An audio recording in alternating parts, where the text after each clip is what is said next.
Welcome to our live web event. This is number 4 in our series about work from home. We've been covering things like cybersecurity, ransomware, app-based security. This time we're dealing with work from home practices from around the world. And we're very fortunate to have a couple of key speakers here. I'm going to let Autumn introduce Jordan. You can probably see both of them. And the first thing we're going to do is show you up at the top of your screen, if you can see two people pictures and then some slides below that, you can adjust how big it is by simply going up to that gray bar between them and moving it up and down. It should work fine for you. This event is being recorded. We'll make a recording available to everybody later. So the first thing we're going to start with is talking about Autumn. Autumn is the channel partner manager. She claims that she really isn't a master chef, but no one cares. She can win at Hangman. She's an Office expert, The Office, and she's a Cold Stone Platinum member, and she's real serious about SaaS security. I can tell you from working with Autumn that she's very professional, and her real job is to make sure that we get leverage out through these channel partners, because the channel partners are really the feet on the street that are dealing with Google Cloud partners all the time and the Google product partners all the time. So at this point, I'm going to turn this over to Autumn, and we'll have some questions here, and then there'll be some questions at the end. Autumn, over to you. All right, thanks, Grover. Hi, everybody. My name is Autumn, and I am the Channel Partner Account Manager here at Spin. I'd like to tell you a little bit about the partner program before we introduce our guest today. So our partner program has grown to include over 300 partners from 40 different countries. Most of our partners are MSPs, MSSPs, and resellers. And the program has 4 different tiers. Those are authorized, silver, gold, platinum, and each tier comes with different benefits, requirements, and discounts. We designed the program to maximize opportunities with our partners and their customers. This next slide will show you some of the tools that we use to help our partners win. First, we have a co-hosted webinar. Today is a perfect example of this. We work with our partners to get together and host a webinar to reach their clients and whoever else they'd like to reach out to. Next, we have an infographic that we co-brand with our partners. This one specifically is based off of best practices for remote workers from COVID-19. What we do is we add their logo to the very bottom along with our logo to make a co-branded marketing collateral. We also have another one on risky applications. And then the next one we have is for co-branded research. This is a little piece that we like to use to send to our partners as well as our own customers. It gives them perspective on what really happens when someone's attacked by ransomware. And the last piece here is a SPIN certification. We do offer education and training for our partners and their team as well.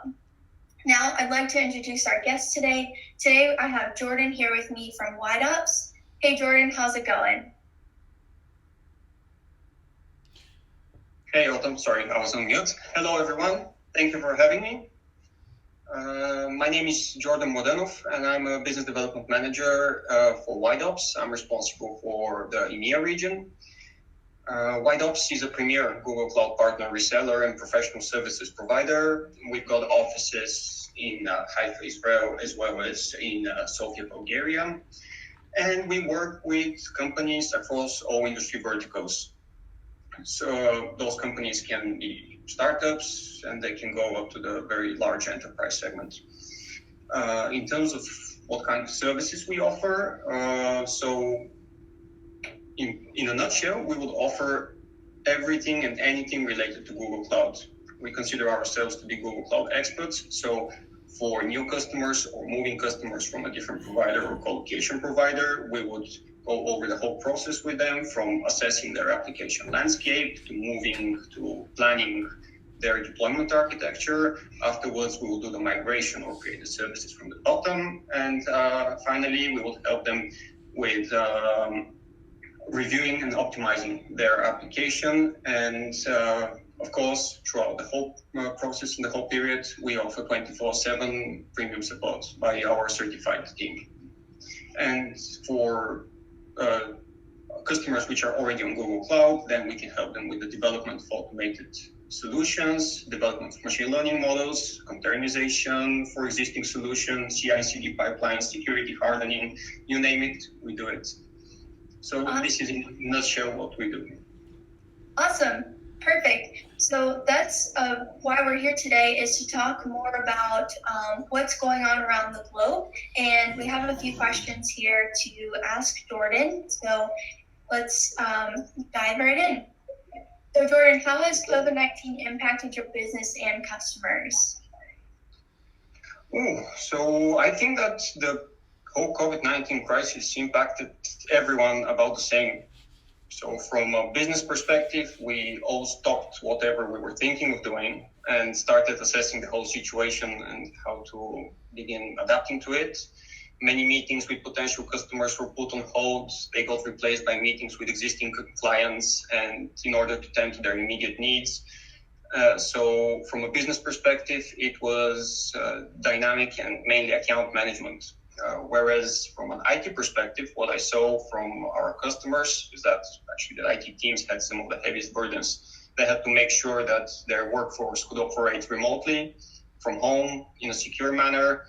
And of course, our IT team was also very busy to help those IT teams and support them 24/7 with whenever, whatever was needed. Yeah, I think everyone's had a little bit struggling with how to adapt, and they kind of had to stop and think of what the solution is to everything that's going on. All right, thank you. The next question we have here is, what are some best practices that WideOps has been using to survive and thrive during this time? Well, I wouldn't exactly use the word thriving here. Right.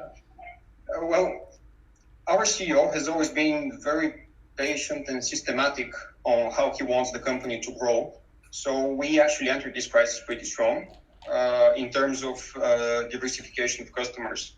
As I mentioned in the beginning, we have customers across all industry verticals, many different sizes. So even though some of those industries and those customers were hit because of the COVID-19, other industries, for example, like the e-commerce and the technologies related to the e-commerce, cyber sector and cybersecurity companies, they were actually going quite well and they were growing. So I would say that we're somewhere balanced, and because of that diversification, we're not impacted that much by the whole COVID situation.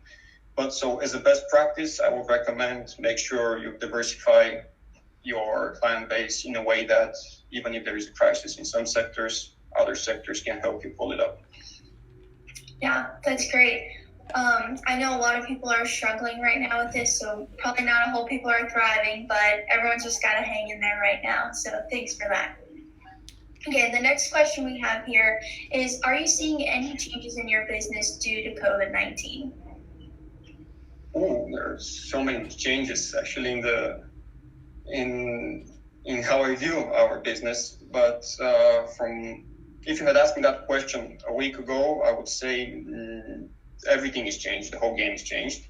But actually, starting the beginning of this week, what I'm seeing is that the initial shock of the crisis is kind of passing away, and gradually people have started adopting and accepting the situation as it is. So from a change in business, I would say that the biggest change is that we're humans, we're social animals. We need to meet and interact with other people. We need to be in the presence of other people, and being isolated in our homes and not having that interaction is actually the biggest driver of our moods and how we feel right now. So that's like the biggest change of how we see the world. Yeah. So I think now that we are working from home, and we have been for a little bit now, I think now we're starting to get into a routine. So that's great. Okay, the next question we have is, do you have any IT recommendations for businesses working from home during this time?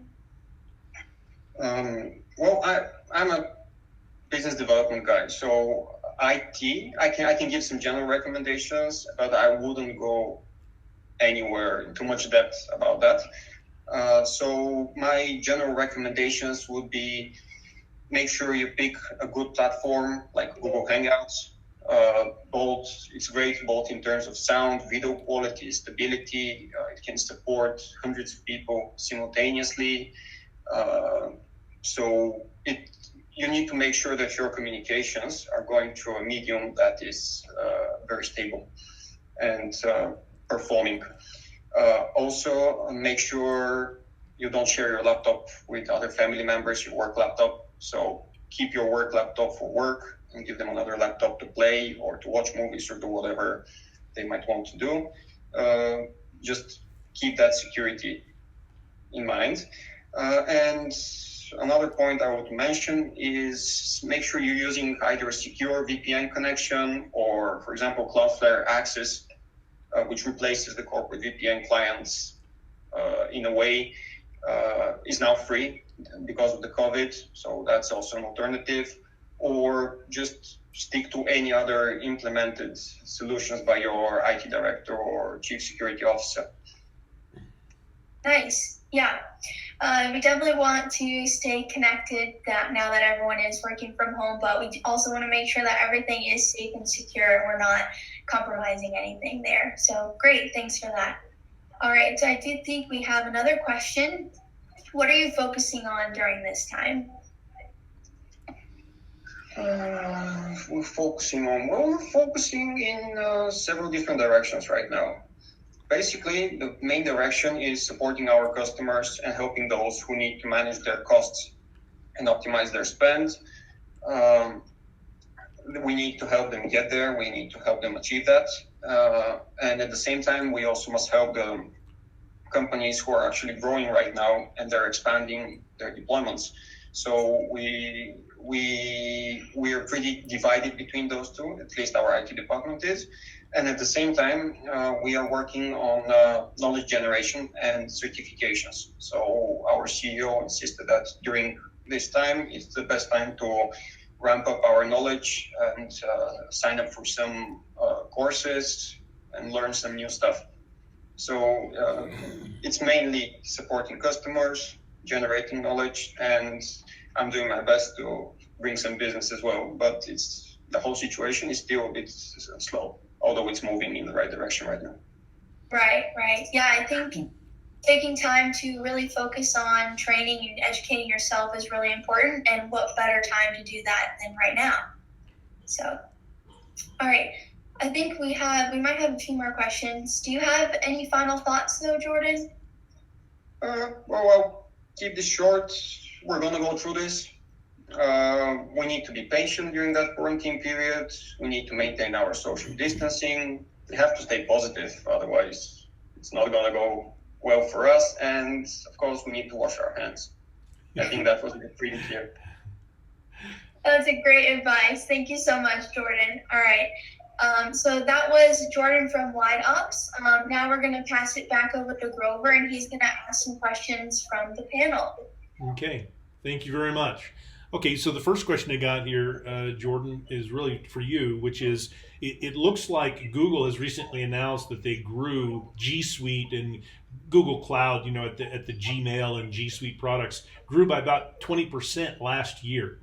Are you seeing similar growth in Europe? Is it faster? Is it slower? What's the overall uptake of Google products at the business level, Google business products in your space?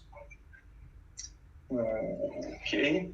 So basically, I cannot speak in percentages in terms of growth because it's very different from a vendor point of basis to Google to Google's perspective. Because on average they might see 20%, but we might see 40% because we closed a very large customer.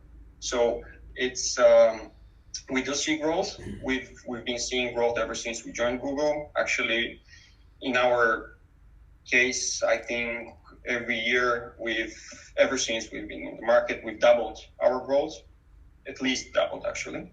So we're seeing tremendous growth in the business sector, and we're working only B2B. So sure. I have no idea about the B2C part of things, but from B2B perspective, we are doubling our growth year after year. Sure. Okay. I've got a Google Meet, Google Hangout question for you, which someone's asking, which is, have you noticed a difference in how often you share your video screen in meetings? Is it the same as before COVID? Are you a little bit more because you want to be more social? Is it a little less because you're at home? Screen sharing. What are you noticing in your patch of the world? Oh, it's my camera is almost always on Okay. throughout the day, so I don't turn it off. I'm all the day in meetings, meeting after meeting, and even before COVID, those meetings were mainly personal and in person. But even when they weren't, I would always have the camera on because I think it's also a form of respect, not only Sure. For being social with someone. I think that when you are doing business with someone, you need to look them in the eye.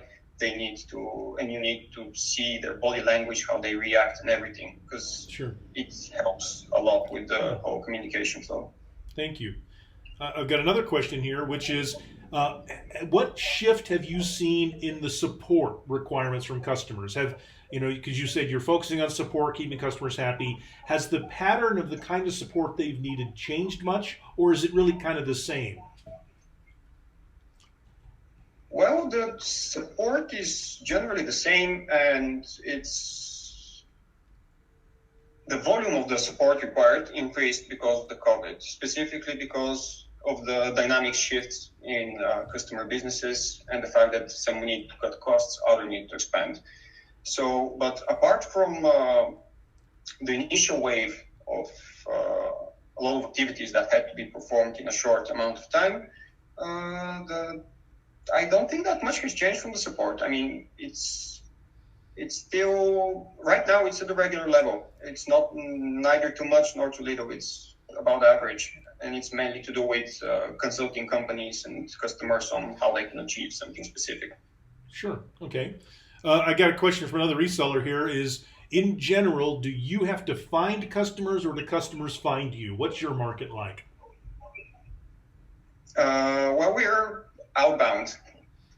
So customers, we're not doing a lot on our marketing on the website. So customers, we have to go to the customers. And the way we would do that until now would be mainly on events and conferences, or we would be organizing events and conferences and we'll be inviting them to us. But in any case, it wouldn't be the customer coming to us first asking, hey, I want to work with you.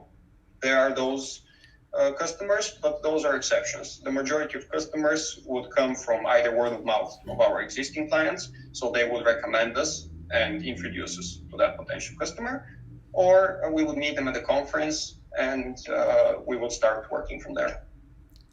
Thank you very much. If you joined us late, you've been listening to Autumn Fityo, who's the channel partner manager here at Spin, and you've also been listening to Jordan Madlinoff, who is the cloud business manager at WideOps, a Google Cloud Premier partner. This event has been recorded, and we will make this recording online. So I'll turn this over back to you, Autumn, for any final thoughts and any comments you have, Jordan. All right, thank you so much, Grover. Jordan, I wanted to thank you for joining us today. It is morning for us, afternoon for you, so I hope you enjoy the rest of your day, and thank you everyone for tuning in. Thank you very much for having me over, and thanks everyone for coming here. Thanks. Thank you for attending, everybody, and thanks, Autumn. Thanks, Jordan. We'll end this event now, and we'll make a recording available to everybody. Thanks all. Bye, guys.